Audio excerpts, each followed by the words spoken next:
त्रिपाठी भाई एक बात और कहूं, एक श्लोक शास्त्र में आता है जिसमें वो बताते हैं कि भाई ऋषि कि ब्राह्मण मुख, क्षत्रिय हृदय, वैश्य उदर, और उदर से नीचे का जो शरीर है वो शूद्र। ये भी फिर ध्यान रखना होगा विवेक सिंह जी। कड़वा कड़वा तू मीठा मीठा, इसीलिए कहते बर के छत्ते मात्र न डालो। ये सब काम बाद में फंसा देते, अब इसमें कहां तक बौद्धिक बहस होगी बताइए। और हम तो कह रहे मान लीजिए सारी, त्रिपाठी जी क्या कांग्रेस ये मांग करेगी कि जातियों का चक्कर ही खत्म करो, ना आयोग रहे, ना आयोग में सदस्य बनाने पड़े, ना उन्हें गाड़ी घोड़ा का लफड़ा हो, ना दुनिया का, भारत की 50% समस्याएं तो एक राजाज्ञा से निपट जाएंगे। कोई जाति नहीं, मनोज सिर्फ मनोज रहेंगे, अमिताभ सिर्फ अमिताभ रहेंगे, केवी सिर्फ केवी रहेंगे। ये कानून हो जाए। जनजागरण नहीं, जनजागरण का मतलब फर्जीवाड़ा एनजीओ टाइप की बात, उसका कोई अर्थ नहीं होता। क्या जनजागरण जिस शब्द में लग जाए समझ लो वो काम नहीं करना है, इसलिए उसके पीछे जनजागरण लगा दिया। क्या जागरण कहां होता है इस देश में? ना त्रिपाठी जी बताइए। जी अमिताभ जी, बिल्कुल आप सही प्रश्न कर रहे हैं, और ये प्रश्न होना चाहिए कि जो सत्ता में बैठी हुई भारतीय जनता पार्टी है उसकी पितृ शाखा के संरक्षक की तरफ से एक वक्तव्य आया है, तो निश्चित तौर पर उनकी जिम्मेदारी बढ़ती है, और जिम्मेदारी है भी। कोई भी नहीं इस बात से मुकर सकता कि आरएसएस और भाजपा का संबंध नहीं है। तो एक मोहन भागवत जी का जो निर्देश है, जिसे अभी उप मुख्यमंत्री जी ने कहा कि साहब मैं तो स्वयंसेवक के नाते, तो मोदी जी भी स्वयंसेवक हैं, इसको आदेश माने और आज अध्यादेश ला दे। अध्यादेश की शक्ति तो संविधान में एक आर्टिकल 1, 2, 3 से उन्हें मिली हुई है। क्या देर लग रही है, क्यों इतनी देर हो रही मोदी जी को? दरअसल इसके मायने दूसरे हैं। कहीं ना कहीं आरएसएस और बीजेपी के बीच जो बार्गेनिंग है वो गड़बड़ाई हुई है। उस बार्गेनिंग को व्यवस्था में लाने के लिए, उस बार्गेन को सही करने के लिए मोहन भागवत साहब को एक ऐसा स्टेटमेंट देना पड़ रहा है जिसको अब न लीपा जाएगा न समेटा जाएगा। दरअसल अभी तक जिस हिंदू धर्म की वकालत आप करते रहे, सनातन धर्म की वकालत आप करते रहे, उसी के खिलाफ आके आप बोलने लगेंगे। मैं पूछता हूं कि अगर जो वाकई इतनी दिक्कत थी तो आज तक आरएसएस क्या कर रही थी इसके लिए? क्या अभियान रहा आरएसएस का? दरअसल ये भाजपा और आरएसएस की बार्गेनिंग का मुद्दा है। कहीं ना कहीं ऐसे मामले पिछड़े हुए हैं। हमें तो लग रहा है अडानी साहब की जो संपत्ति खेल है, कहीं उसके अडानी एक चीज और देखिए, एक चीज और देखिए, एक में कौन सी पार्टियां इनके फेवर में है भाई, कि उनकी त्रिपाठी जी की बात आ जाने दो भैया। अकेले मोदी साहब नहीं चलते थे जी, अडानी साहब के प्लेन में अकेले मोदी साहब नहीं चलते थे। अडानी साहब का प्लेन और भी कई लोगों के लिए जाता था। ठीक है त्रिपाठी जी, ठीक है, मायने निकल सकते ठीक है। एक बात तो मैं ये कह दूं, इस देश में कोई बड़ा नेता माई का लाल ऐसा नहीं, पूरी जिम्मेदारी से कह रहा हूं, जो अडानियों के, बहुवचन अडानियों के जहाज से नहीं घूमता हो। कोई माई का लाल ऐसा नहीं। किसी का अडानी लाल कपड़ा पहने मिल जाएगा, किसी का पीला, लेकिन है सबके पास अडानी। मेरी तो बुराई है कि लोग करते हैं बहुत ज्यादा खराब बोल देते हैं, लेकिन सच्चाई है मित्र। किसके घर में अपने पैसा से जहाज खरीदा? कौन? सत्यनारायण कथा में जाएगा आदमी केबी त्रिपाठी के यहां तो भी प्राइवेट विमान से जाता है। खरीदा है क्या? साइकिल है क्या? नहीं ना। शिशिर जी के यहां भागवत में जाएगा तो जहाज बस जाएगा। गलत कह रहा हूं क्या? ये जहाज टेम्पू है। इन सब बातों में कहां चक्कर में पड़े हो यार? अडानी फलाना ठिकाना सब कुछ नहीं रखा, सब में सब वही खा रहा हूं भैया। आपके नेता घर में जहाज खरीदे हैं? अरे कुर्ते की धुलाई जितनी है उतनी तो कमाई नहीं, जहाज में घूम रहे हो। ये कलफ कहां से लग रहा है कुर्ते में? छोड़ो, आज विषयांतर नहीं करो भाई। देखो त्रिपाठी जी ना, आज मैं इसी विषय पर रहूंगा। विवेक सिंह जी, एक बड़ा सवाल खड़ा होता है, आचरण आप में नैतिक शक्ति देता है, ठीक? राजनेताओं का कहा बहुत ज्यादा अर्थपूर्ण क्यों नहीं रह गया देश में? क्योंकि वो जानते हैं कि खुद जहाज में घूम रहे हैं, हमसे कह रहे कि फाका करो, तो वो जानते हैं कि तो खुद ही गलत बोल रहे हैं, ठीक? रज्जू भैया को छोड़ दें तो संघ की कमान संभालने वाले जितने लोग हुए, संस्थापक हेगडेवार जी से लेके आज तक, उसमें किस चतुष्वर्ण, किस 7,000 8,000 जातियों का कहां सामाजिक न्याय, कहां सामाजिक प्रतिनिधित्व रहा विवेक सिंह जी? रज्जू भैया को छोड़ दीजिए, वो कारण भी हम बाद में कभी बताएंगे, आज मैं डिटेल नहीं करूंगा क्यों बने थे, छोड़िए। विवेक सिंह जी, तो ये कोई जात आज तो आई नहीं कि आज कल रात में जात पैदा हुई थी तो आज बयान जारी करना जरूरी था, नहीं। विवेक सिंह जी, अब ये सवाल तो लोग उठाएंगे। मुझसे लोगों ने पूछा, कहा कि अमिताभ जी ये बात भी पूछिएगा,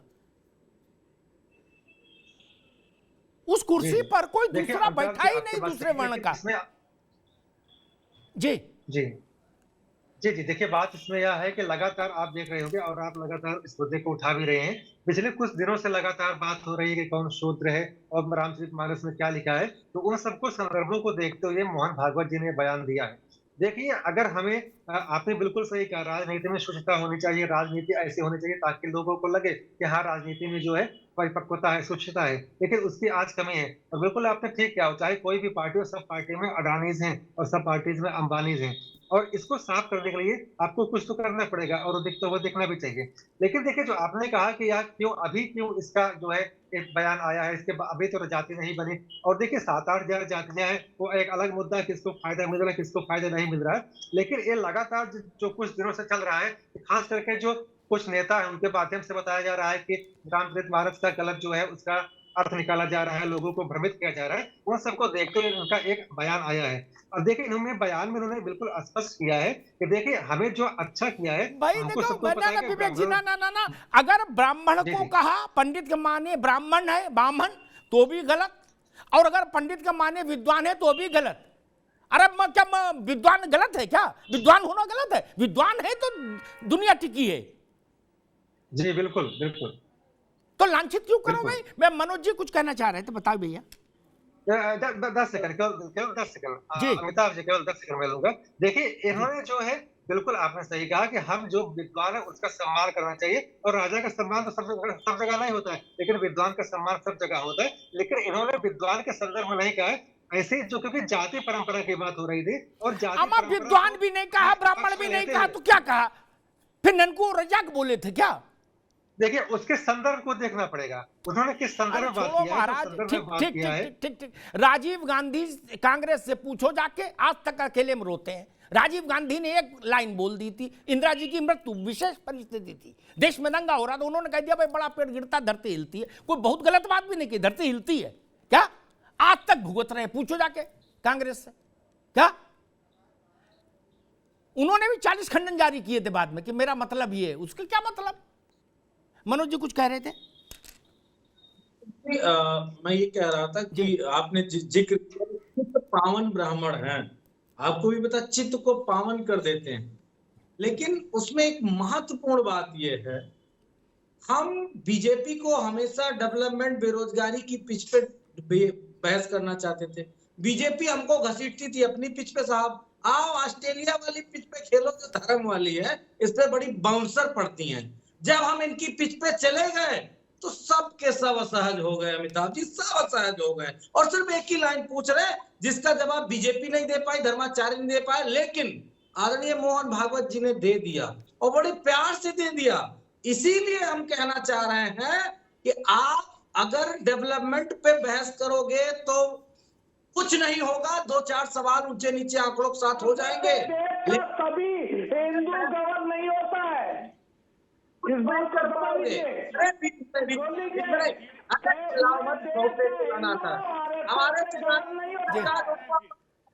हमें ना बताओ, हम गाय भैंस को चिल्ला लीजिए, आतंकवादियों को छोड़ने वाले और ब्राह्मणों को गाली देने वाले आपके भी नेता रहे हैं। उत्तर प्रदेश में जातिगत जनगणना क्या झंडा बुलंद करने वाले कौन से लोग हैं? लेकिन हमें कौन सी संविधान पार्टियां का हैं? ज्ञान है बेहतर तरीके से, हम संविधान के कौन साथ सी पार्टियां हैं जो जातिगत जनगणना करने के लिए तैयार बैठी हुई है? करा दिया है मोहन एक भागवत मिनट एक मिनट एक मिनट रुकिए मनोज जी, एक मिनट रुकिए। आर के मिश्रा जी, सारा विवाद खत्म हो जाए, न इनके पास बोलने कुछ बचेगा, मनोज की पार्टी के, न कांग्रेस, न जनता दल, न लोकदल, किसी के पास फॉरवर्ड ब्लॉक भी चुप हो जाएगी। बवाल काटो ना, काय को झंझट कर रहे हो? कह दो भाई आज से जात खत्म, रात 12 बजे से 8 बजे अनाउंस करा दो, रात 12 बजे तक जात खेल लो, जात 12:01 में जात खेला, एनएसए लगाओ, अंदर करो, झंझट खत्म, बुलडोजर चलाओ उसके घर पे। बिल्कुल, बहुत सहजता के साथ ये बहुत अच्छा आपने प्रश्न किया, बिल्कुल कहा आपने सही अमिताभ जी। मैं एक चीज कहना चाहता हूं कि खास करके जातिगत जनगणना का झंडा बुलंद करने वाले कौन सी पार्टियां हैं, चाहे उत्तर प्रदेश हो चाहे बिहार के अंदर में हो, फिर ये जातिगत जनगणना किस लिए? एक मिनट मैं एक तथ्य स्पष्ट कर दूं, सबके लिए लेवल प्लेइंग बराबर रहे फील्ड। जाति, मेरी बात गंभीरता सुनिएगा, मैं बिल्कुल बीच में खड़ा हूं। जातिगत जनगणना और जाति से जुड़े दूसरे मसले तब तक मेरी दृष्टि में उचित हैं, उनको उठाए जाने का हक सबको हासिल है, जब तक जाति संविधान में मौजूद है। जात संविधान में मौजूद है भाई, हटा दीजिए, हम वही तो कह रहे, हटा दीजिए। फिर मनोज यादव ऐसी बात कहेंगे तो मैं कहूंगा इनको जेल भेजो। आज इनको हक है, संविधान में है जात। SC ST OBC नहीं है क्या? रिलीजियस माइनॉरिटीज नहीं है क्या? है ना? सबके अधिकार हैं, संविधान में नहीं थे। तो जब अधिकार है तो बात उठाने में क्या बुराई भैया मिश्रा जी, ये बताओ। बिल्कुल जी देखिए, जातिगत जनगणना इससे पहले तो नहीं हुई थी। नहीं, मैं जातिगत जनगणना के पक्ष में हूं, मैं जातिगत जनगणना के पक्ष में हूं। बुलंद करने वाले क्यों भैया देखो मिश्रा जी, मैं जातिगत जनगणना के पक्ष में हूं। जब जात है तो गिनने में क्या बुराई? सारा काम जात पे हो रहा, मंत्री जात पर, मुख्यमंत्री जात पर, सारे लोग जात पर, नेता जात पर, अभिनेता जात पर, साहित्यकार, कलाकार, पत्रकार, सब तो जातवादी जात पर खेल रहे हो हैं। अगर जात गिनना नहीं, तुम्हें मेरी कसम गिनोगे तो मामला गड़बड़ हो जाएगा। क्यों भाई, मैं तो कह रहा सबसे पहले गिनो, सब काम छोड़ के, क्या या खत्म कर दो जात। ऑप्शन आपके पास है, बिल्कुल, या तो जातिगत जनगणना देश में हो या एक राजाज्ञा जारी कर दीजिए। त्रिपाठी जी गलत तो नहीं कहा, ठीक बात है। नहीं, डबल इंजन की सरकार है, हो जाएगा। नहीं, इंजन कितने भी लगा लो, मैं तो कह रहा हूं कोई एक काम तो करो। 2014 से पहले कहां चले गए थे? फिर यही बातें 2014 से पहले करते हैं ना। आज 2014 के बाद आप लोगों के पास सारे विकल्प खुले हुए हैं, सारे विकल्प खुले हैं। 2014 से पहले क्या कर रहे थे आप? 2014 से पहले क्या कर रहे थे?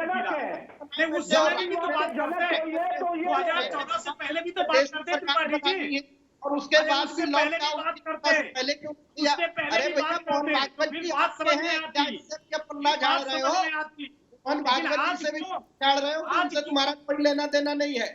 आज डबल इंजन कर लिए, क्या कर कुछ करोगे? तुम्हारी डबल इंजन सरकार में रामचरितमानस चला जाती है और सोते रहते हो आप, कर नहीं आती क्या आप कर लोग। रहे थे? रामचरितमानस का क्या कर रहे हैं? आपकी डबल इंजन सरकार में आप सोते रहते क्या कर रहे थे? आज रामचरितमानस के हर एक दोहा की दुहाई दे रहे हो आप, हर एक दोहा की दुहाई दे रहे हैं आप, और इससे पहले आप क्या कर रहे थे? इससे पहले भी तो ध्यान देते, अरे इससे पहले भी तो ध्यान देते, कुछ समय में कहाँ चली गई थी? कुछ काम करेंगे, एक्टिविटी कहाँ चलते रहे आप लोगों को? आप क्या चाहते हैं? कहाँ चली गई थी? ये पुस्तका कहाँ चली गई थी? ये पुस्तका कहाँ चली गई थी? सबसे पहले पवित्र किताब चलाई गई आपकी लखनऊ में, जहाँ सरकार है योगी जी की। अरे आप लोग धार्मिक ग्रंथों को बढ़ाने वाले के साथ खड़े हैं। आप इस तरह से 140 करोड़ जनता की भावनाओं के साथ खेल रहे हैं। आप भावनाओं के साथ खेल रहे हैं। किसी के धार्मिक ग्रंथ को, किसी के धार्मिक ग्रंथ की प्रतियां को जलाना कहाँ से जायज है? ये कहाँ से जायज है? ये 2014 से पहले क्या कर रहे थे आप लोग? रामचरितमानस का अपमान करवा के नहीं मन भरा, जो अब आके सामाजिक ताने बाने छिन्न भिन्न कर रहे हैं। अच्छा एक मिनट मैं एक सवाल शिशिर जी से ले लूं।